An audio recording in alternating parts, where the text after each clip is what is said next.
had the shield this morning because that's what faith is. But what's the difference between faith and belief? Often, thought about that, and it seemed to me that belief and faith was kind of the same. What's the difference? What would you say is the difference, Margie? Well, I think that belief is even a little bit more than faith because you know that it's going to happen. You've got to have on a scale of, we'll think of a scale, okay? And you have weight on one side and you've got weight on the other. And if you have faith in something, you don't have the scale quite tipped to more than 50%. It's got to be more than 50%. Okay. And so the belief in it is like, yes, I believe this is going to happen, that it will happen, and I'm planning on it, and I'm looking as to how that'll happen.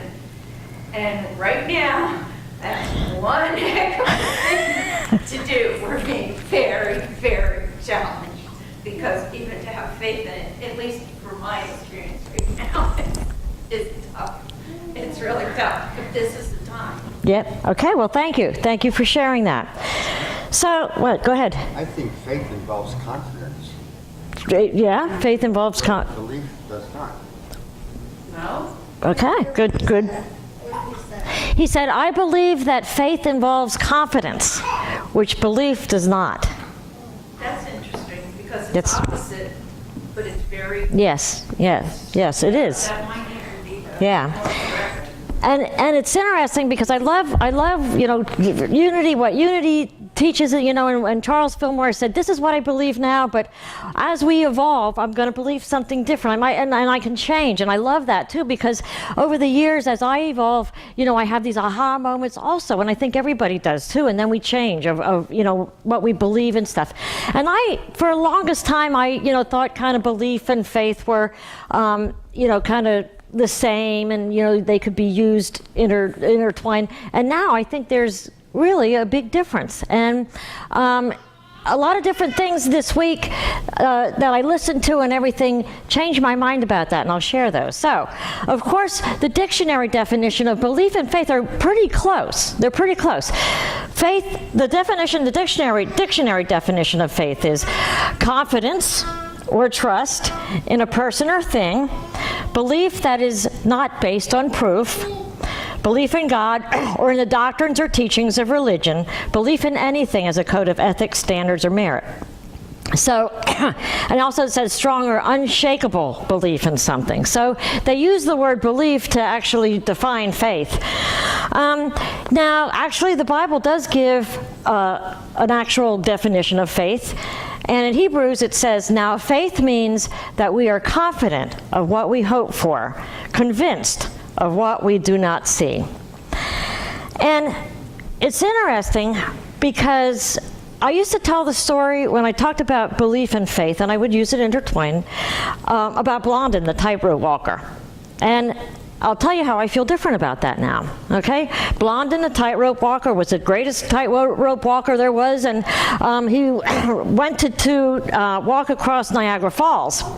So he walked across Niagara Falls several times, actually, and everybody, he would get crowds of thousands, and they'd say, Blondin, Blondin, Blondin, Blondin's the greatest tightrope walker. And he said, do you believe that Blondin is the greatest tightrope walker? And everybody said, we believe. And then he said, do you believe that Blondin can go back across there with a man on his shoulders? And everybody said, we believe. And then he said, who will be that man? And nobody stepped forward. And I used to say, everybody said they believed, but nobody believed. And that eventually one person did go. And I think that was his manager, but one person did go on his shoulders. And I used to say, everybody said they believed, but nobody actually believed. However, with studying this and preparing this and really realizing the difference between faith and belief, I realized that everybody did, there's several people that did believe. They believed that he could do it. But nobody had the faith that it would happen. Because the faith is the confident assurance.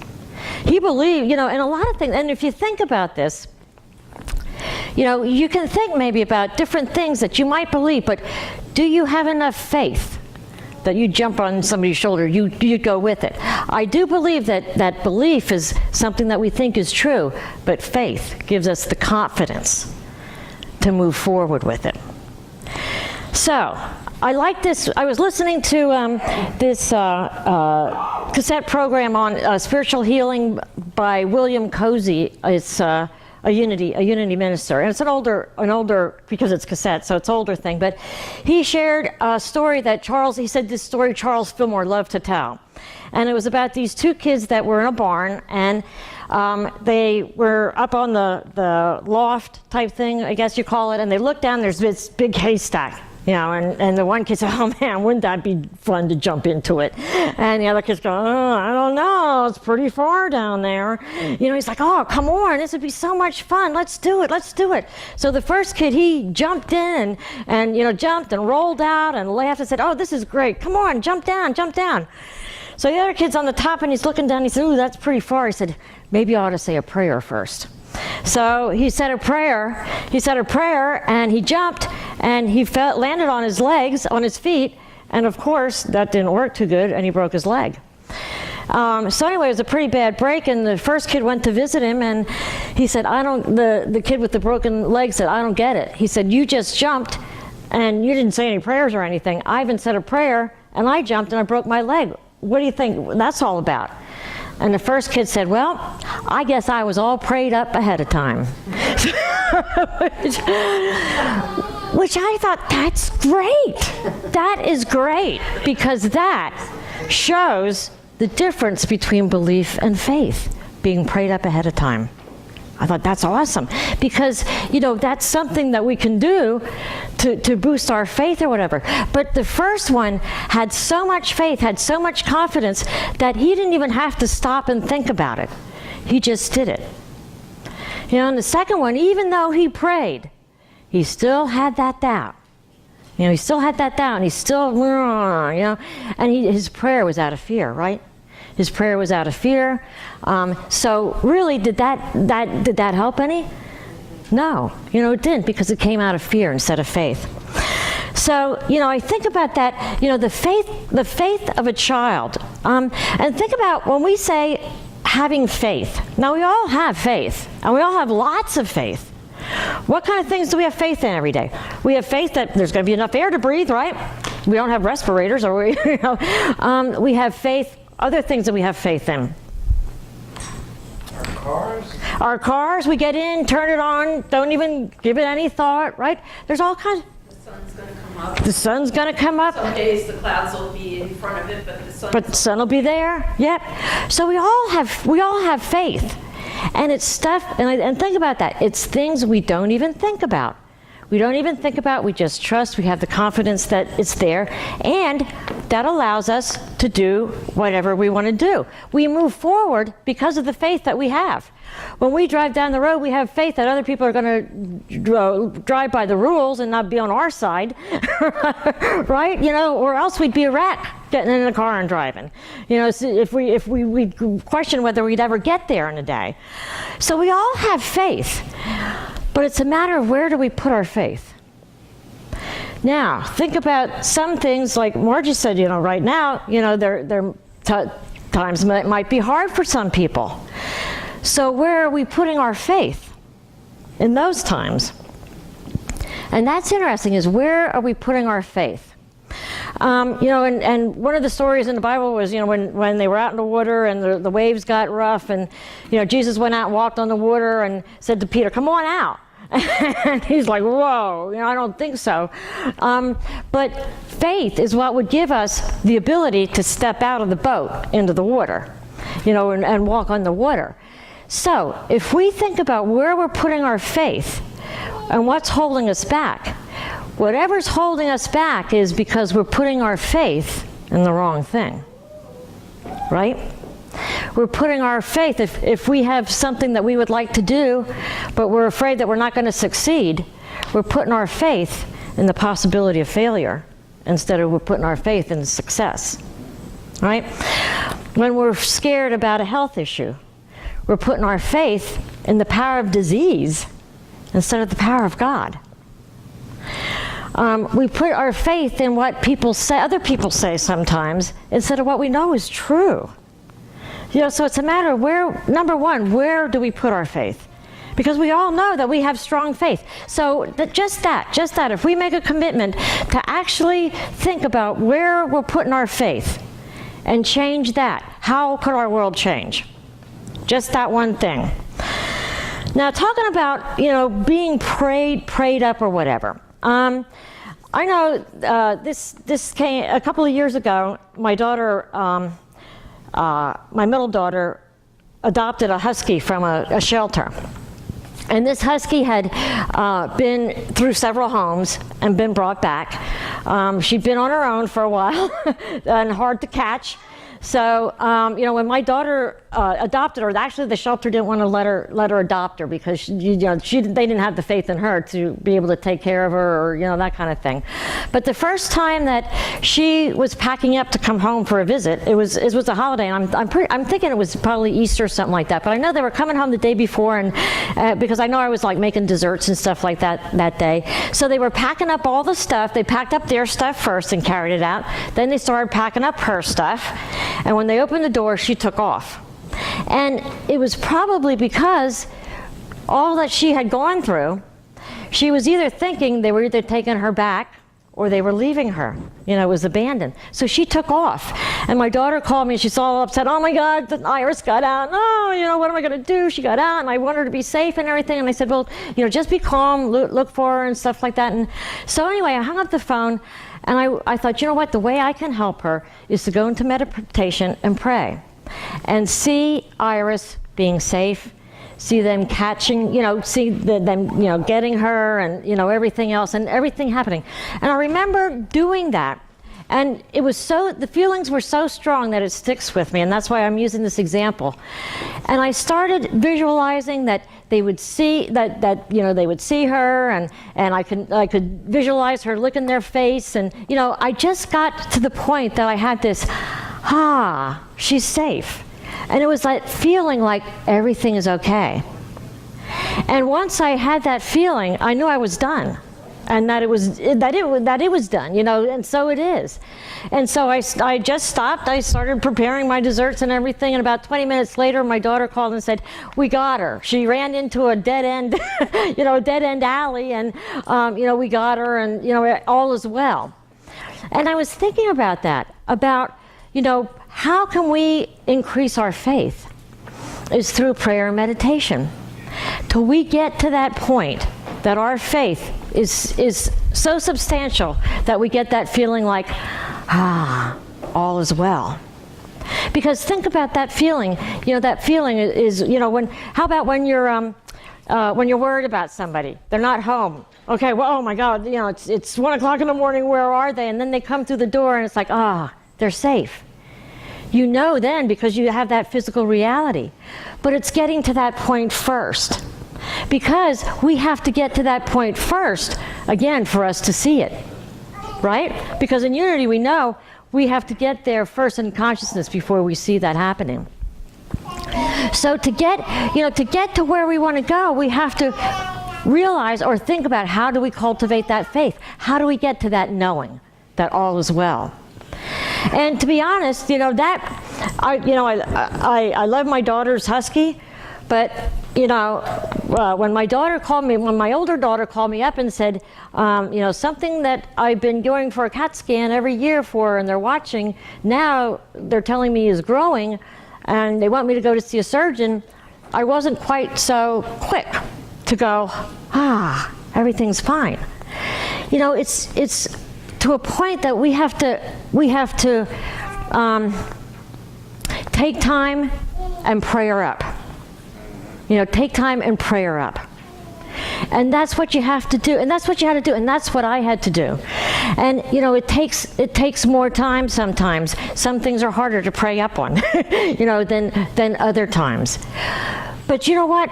We're getting into Advent, and Advent is preparation, time for preparation. And it's the knowing that when we get to a point that we believe in the power of God, When we believe in everything that God tells us, when we believe in everything that God tells us about himself and about us, that's when we're prayed up that we can jump off the loft into the haystack and not get hurt. It's a matter of getting to that point that we have that confident assurance. And we can get there, but it takes work.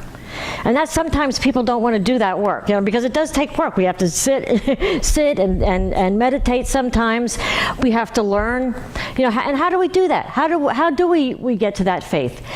Learn about the laws. Learn about God. If we don't know, it's hard to have faith. And I think a lot of times that's why some people don't have the faith, because they don't know the spiritual laws. One thing is to learn, the other thing is to use. Very good, very good. And that's where it comes. There's also something that says faith without works is dead. Right? But faith, and Nike, I think it's Nike that says feel the fear and do it anyway. And I don't know if I 100% believe that, because I think if we do something out of fear, things aren't going to work right. I think it's feel the fear and then pray up, pray up until you feel the faith, and then do it. Because it's a matter of, doing it, or, getting to that point that you feel that faith, and then you can say, yes. Go ahead, Margie. With that Nike feel the fear and do it anyway, we're very lucky in Unity because we have a tool bag. We have tools. Mm-hmm. If it's not always easy to get the tools out and use them, but we're told how to, maybe somebody else would have a tool bag, but they wouldn't know what the tool's for. Yeah. Whereas we're told how to use the tools, but then it's up to us to use it. But I think what you're saying to us today is, and even from the Fillmore reading, that faith is the substance. There's a really big Bible verse, the faith in, I used to know. And it is. It's evidence of things yep. not seen. It's the confident assurance of things hoped for. Yep. Not assurance of things not seen. And it's from Hebrews 11:1, and this is a modified one. But now faith means that we are confident of what we hope for, convinced of what we do not see. It's seeing it ahead of time. Yeah, but the thing is, that's always been taught to us that's not real. That only the things that we see are real. Yeah. And until we actually, take that balance and put it in the balance, that it's something that we do trust. Yeah. When it's something that's not seen, that it's reality. And I'm not saying that I'm so good at that. It's very challenging for me right now. And when we think we've got it, then maybe we go for a little while, and then we go a little higher by getting another challenge. And that is the thing, is faith is going beyond. It's going beyond belief. Belief is knowing, and I think probably all of us can say that we do believe the things of spirit. We do believe the spiritual laws. We believe that like attracts like. We believe that we make our own reality through our thoughts. We believe all those things. But if we believe all those things to a point of having faith, we would move forward. Instead of sitting in fear and not moving. Beat ourselves up for where we have. Oh, no, of course not. And that's a growing thing. And it's a growing thing. And that's why we're here, to learn, to get that courage, to move. And faith is courage. I think faith is courage. Having faith is courage. Courage to move on. When we talk about, last week we talked about gratitude. And one of the big things with gratitude, and Eckhart Tolle, he said, Meister Eckhart. I got it, Meister Eckhart. He's a lot older. Meister Eckhart said, if you would pray one prayer, the most important prayer to say would be, thank you. So, think about what faith is when we link faith and gratitude. I like to bring it up this way, is when I'm having a party and I call Rick and I say, hey Rick, can you bring soda to my party? And you say yes, I'm going to have faith that he's bringing soda to my party. I'm not going to call him up the next day and say, hey, Rick, can you bring soda to my party? And the next day, and the next day, and the next day until the party comes. I'm going to have faith that he's doing that, right? So if I have faith in a human being that he's going to bring soda to my party, why don't I have faith in God that I'm going to get my prayers answered? With Rick, you know he's a reliable source, and he's proven himself. But maybe with somebody else, you say, well, you know, I'm going to ask them to bring something, but you will call them a couple times because you're not sure that they're a reliable source. Very good. Like, when you believe something's a reliable source, then you don't have to ask again. Exactly, Margie. Good point. So how do we get to the point of cultivating faith? Getting to know who we're asking, right? Getting to know the power of the universe, getting to know God, getting to know who we or what we feel as the creator. And how do we do that? Getting prayed up through prayer and meditation. We don't have the faith because we don't have that knowing. We don't take time sometimes to sit in the quiet and get that inner connection, that connection to our inner being. We don't take time sometimes to know ourselves because we're afraid. Sometimes we're afraid of what we might see, and I'm going to talk about that a little bit more next week, but Maria.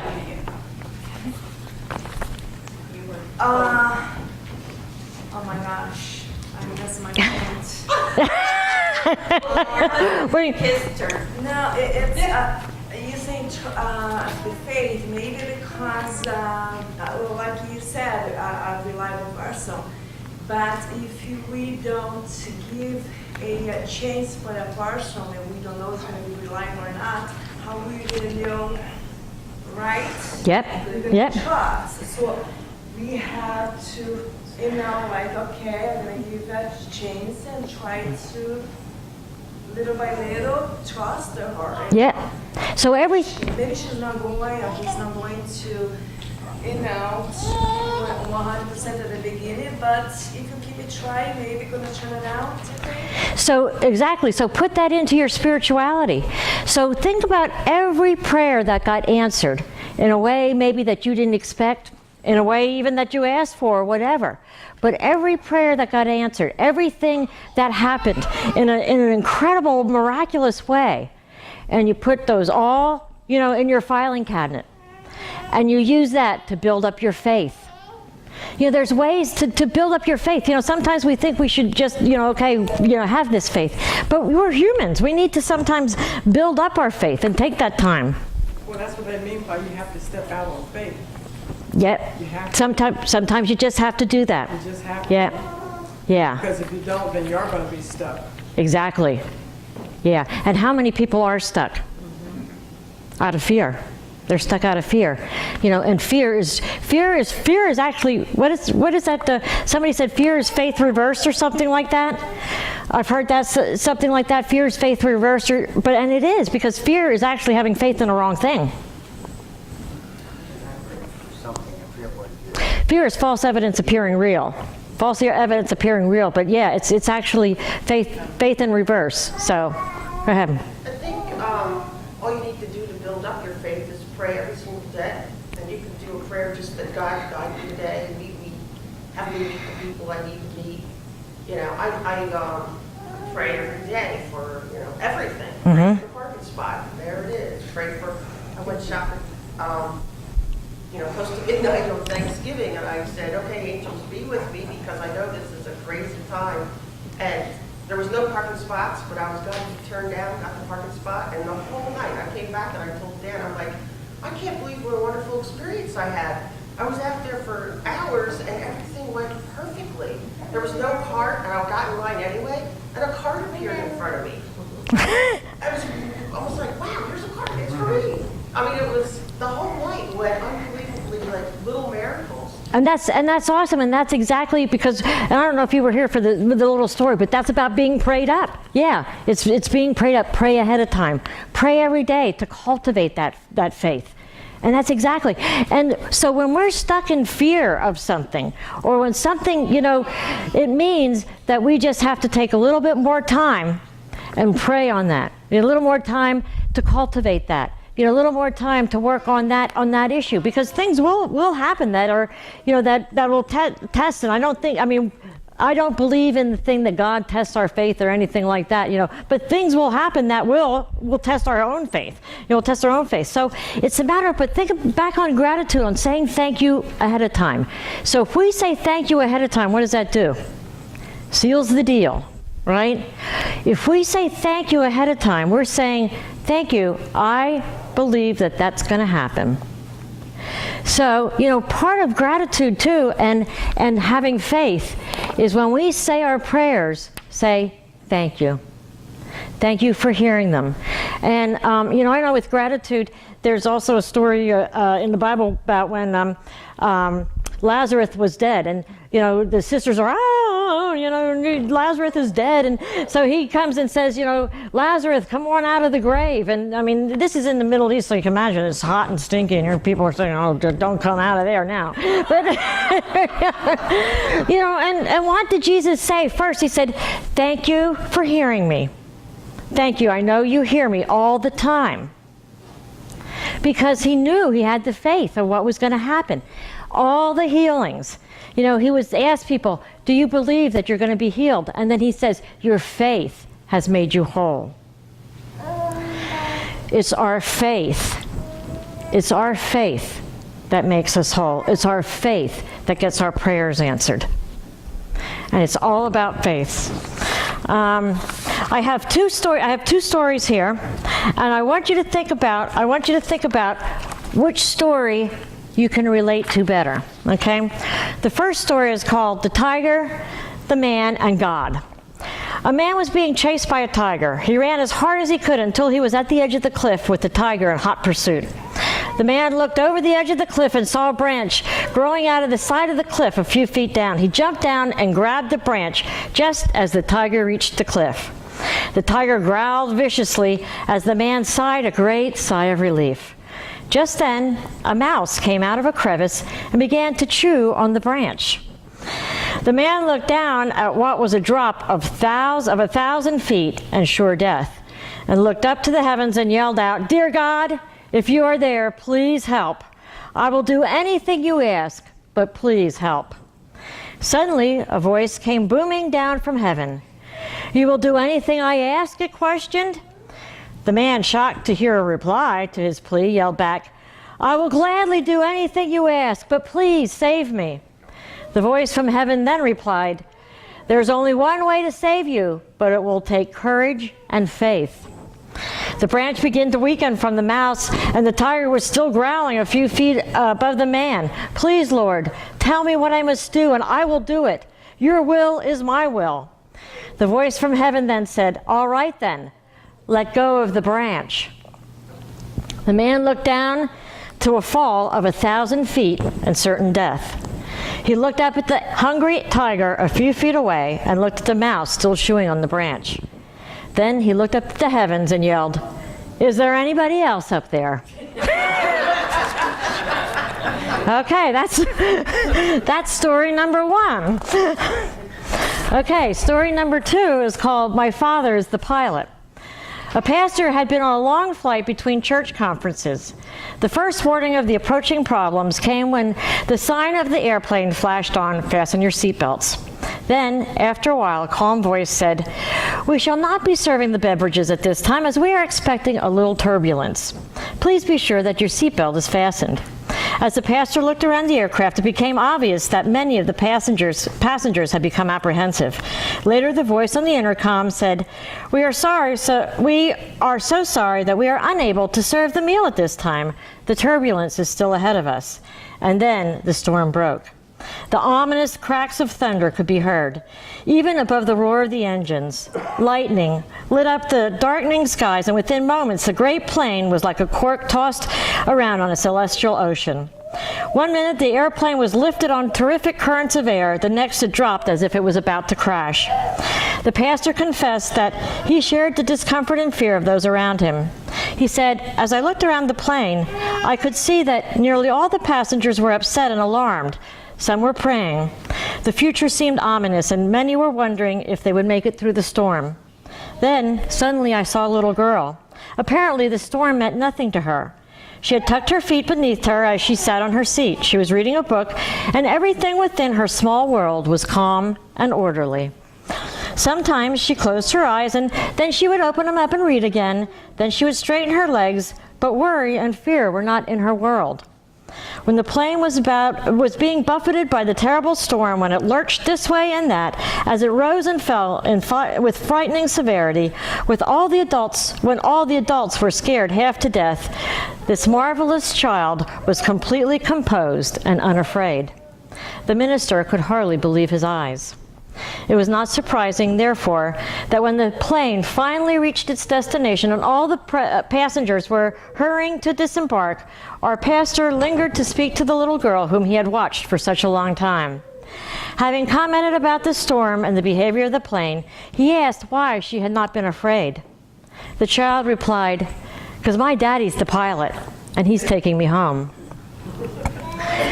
There are many kinds of storms that buffet us. Physical, mental, financial, domestic, and many other storms can easily and quickly darken our skies and throw our plane into apparent uncontrollable movement. We have all known such times, and let us be honest to confess, it is much easier to be at rest when our feet are on the ground than when we are being tossed about a darkened sky. Let us remember, our Father is the pilot. He is in control and taking us home. Don't worry. She could sit there and be calm and be undisturbed because she knew the pilot. The pilot was her daddy. She had complete faith in him and wasn't worried a bit. So next time when we're worried about things in this physical world, we got to sit and think, who are we giving controls to? Because if we truly believe that, God, the good, omnipotent, is the most important power in our life, like we affirm in unity, we could sit there and not be moved. We could sit there with the confident assurance that all is well. And it's something to really think about when we get into those times, that we aren't prayered up, when we're not prayered up quite enough. And the thing to do to get to that point is to do that. To number one, get to know who's flying the plane. Get to know God. Sit in quiet, meditate, pray. Get to know our inner being. Get to learn all the spiritual laws. Learn what God teaches us about Him, about us, about the power that we possess. At the beginning of your talk, you talked about the difference between faith and belief. Mm-hmm. I think the story of Peter not wanting to walk on the water exhibits both. He had the belief that he would drown. Yeah. He didn't have the faith that he could walk on the water. Exactly. Yeah. His belief was His belief was in the wrong place. And sometimes our beliefs, we don't even know what they are, but they're controlling us. So, we need to have faith, to counteract some of those beliefs that we have. Yeah, exactly. Thank you for bringing that up. Yeah. Margie. Nancy, a long time ago, I was taught something, and it seems like it's coming back to need to be reused, be relearned again. That the belief is that there are certain things that have more power and can have more reality and more control over us. And it has to start changing in our mind, as you've been saying. And the thing is, when we just state that this doesn't have more power over us than something else, and we can rest on it. That's not always easy. Sometimes, just little bits, maybe it'll be a while before we can do that. But the validity, the reality is with the unseen rather than the seen. Then we have some of what we call these miracles. Exactly. And the song that we've been using in Unity that you shared with us, and I'm so grateful that I asked you to make CDs for me because, who is the female singer that sings, isn't this a miracle today, the miracle today or something? Yeah, ordinary miracle. Yes, yeah. It seems like it's a miracle, but Yeah. everything that happens, Yeah. it isn't a miracle. And I think it's a big time for us to Yeah. learn this again. And you brought up another very good point, Margie, thank you, about denying something has power over us. And that's the thing as far as denial, unity isn't going around and sticking our head in the sand and say, oh, that doesn't exist, that's not true, that's not real. It's saying it doesn't have power over us. That's what the word error means. Exactly. That's what the word error means. Yeah. That something is an error. Right. Now, my question is the outside and other influences, the non-believers, and just look over the Gaza Strip. I mean, that's where I always have a question because everybody I deal with is different, and I can do something nice and they can be totally the opposite way. So where does I guess I have a question where. That makes you a leader. Yeah, I'll tell you what, it hurts though sometimes. Oh, yeah, it does. A lot Oh, of it times, does. because you end up, Yep. you think you're on a short So end you of the come stick. here on Sunday. And it, That's about it. and I guess my question is, if they don't believe, how can they be influenced, and how can my belief overcome and make the situation better, I guess is probably the best way to word it. it can, do you know what? And everybody, the way I would look at that is everybody has their own path. What you are to make your path, your path easier, your path, your path. And that will influence other people. Course in Miracles says that if one person changes, or changes, there'll be 10 people behind that, 10 people behind those. One person can make a difference. So, as long as you keep on to your thinking and your path and your, positivity, your faith, whatever, and hold steadfast to that and not be influenced by the outside. And that's part of the challenge. Sometimes That's part of the challenge. Well, you might. We don't fail because every once in a while we go backwards. We just Oh, yeah. have the tools to go forward Yep. again. And they will too. Yep. They will too. They're just not there yet. Yeah. Yeah, but can you be your own path and with open mind for every single thing? Detach from every single thing.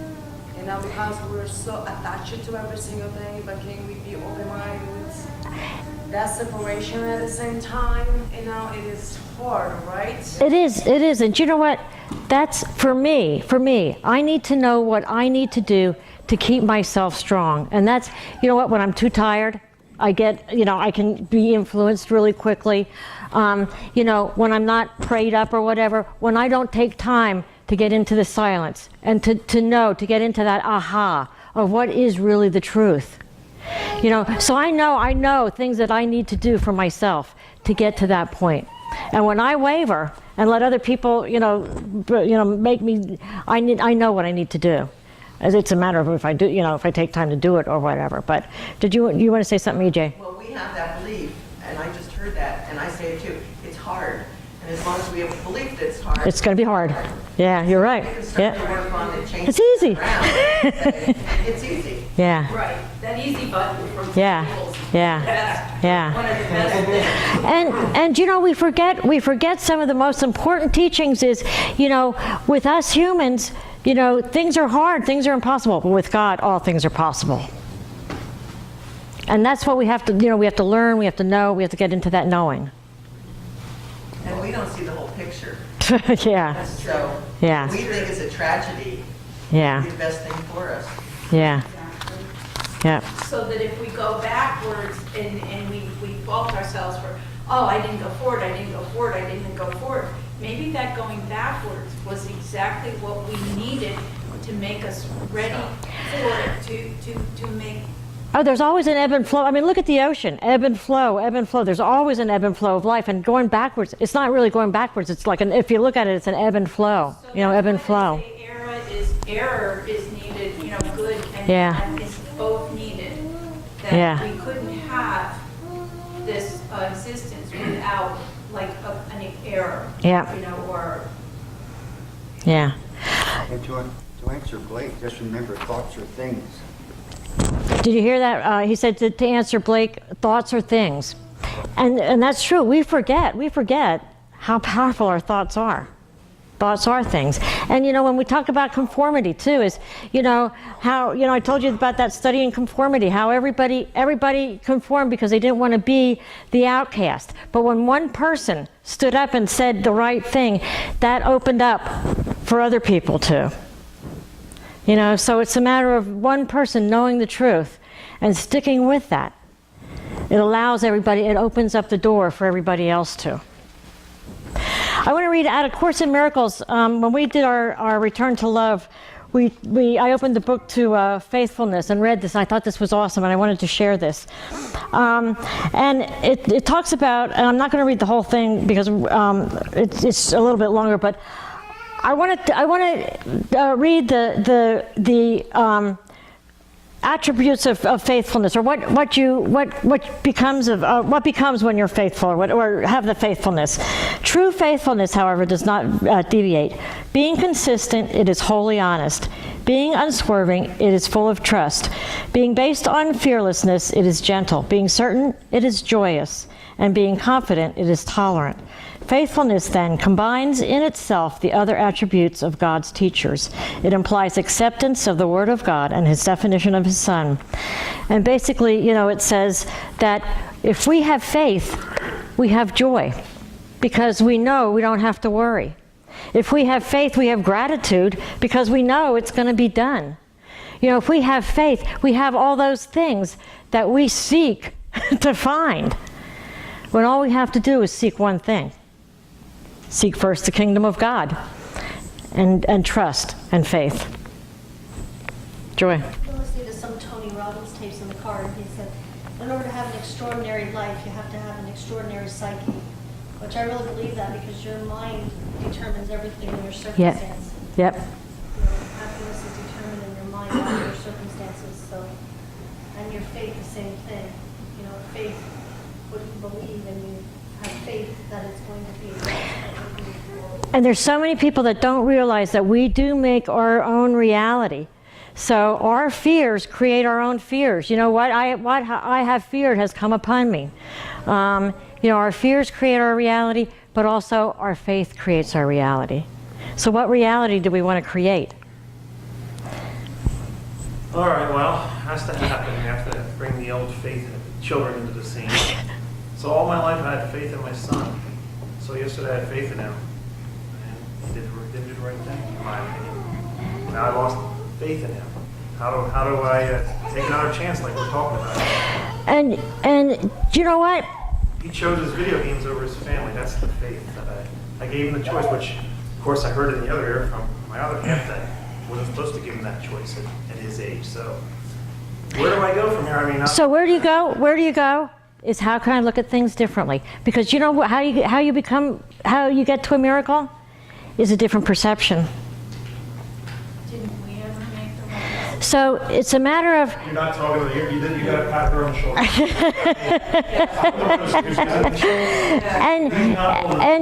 and you know what?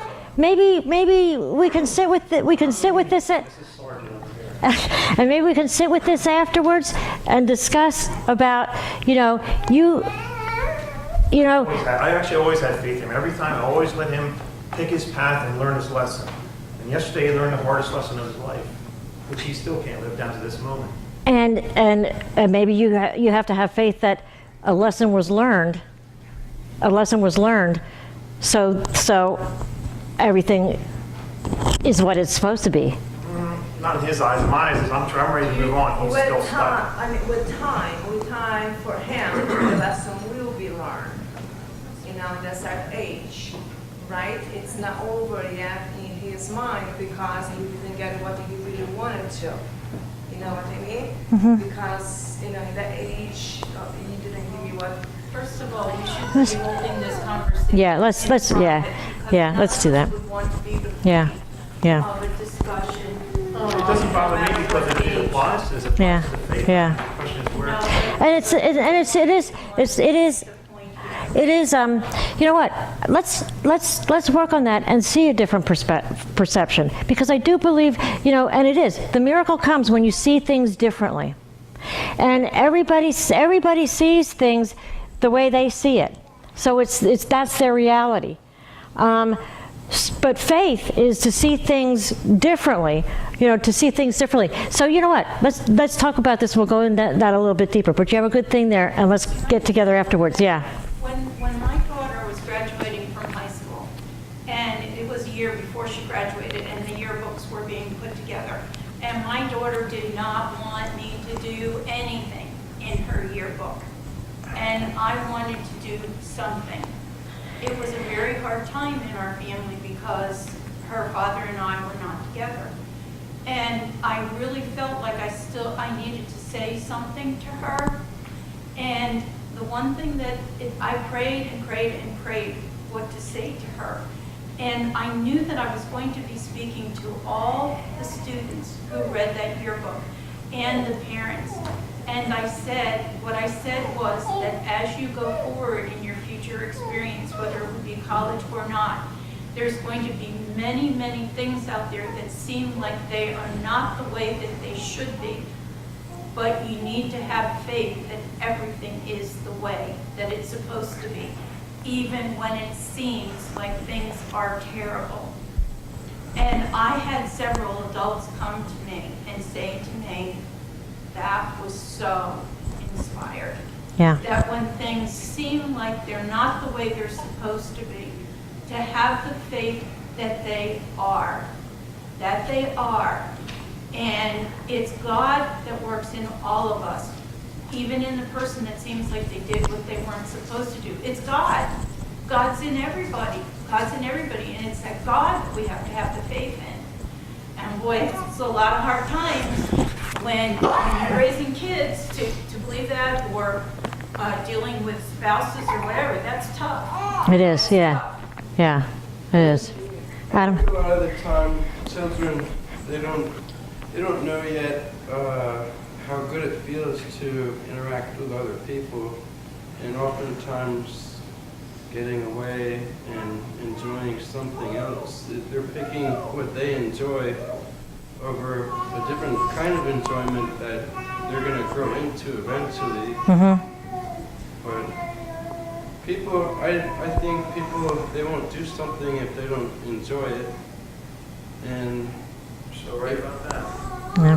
Very good. And if they don't enjoy it, then they're not going to do it. That's actually my stand. Yeah. Good. Being a clinician that works with addiction, especially codependency, there's a really fine line between being a codependent and being a parent. And what I gave myself is in the 12-step, there's a, continue to take personal inventory, and when I'm wrong, promptly admit it. I have to do that with myself. So when I cross that line, and I've allowed myself to cross that line and not feel guilty about it, because I am human, and I am going to do that. But when I recognize that I've crossed that line, then I can also forgive myself and get back into alignment. Yeah. So there are no, and when I always used to hear people with sermons and in church and books and everything. And it sounds as though once you get it, and you never deviate from that. And that's baloney. Yeah. It's a daily process and a daily working. Yeah. It's just a matter of going back to it, saying, oh, I'm not feeling so great here. I need to rethink this. Yeah. Yeah. Excellent. But I always felt as though we needed a manual for kids raising kids. Yeah. Oh, yeah. You don't have it. You don't have it. Yep. Yep. You don't have it. Say something quickly on that, and I'm so emotional about this, but my son Brandon is here today, and one thing that Nancy has helped me with is that our children, being a parent is the hardest thing we have to do. And you're gonna make me cry, Lord. Yes, I love it. But they are on their own path. And even though we know what's best for them, because we do, believe me, we do, because we have to allow them to make the choices and learn from their mistakes. And it could be a lot worse. It could be worse, and it's very hard. And like, tomorrow I have to say goodbye to my son again. He goes back.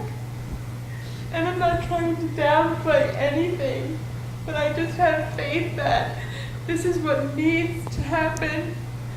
And there have been times already where I have known in my heart and soul that this was the best for us and the best for him. But sometimes the aggravating things, even with my 17-year-old, it's just like, and I remember I hear Nancy in my head saying, they're on their own path and you have to just let that unfold. And even if me, the control freak mom, wants this to happen this way right now, I just have to let go and let God. And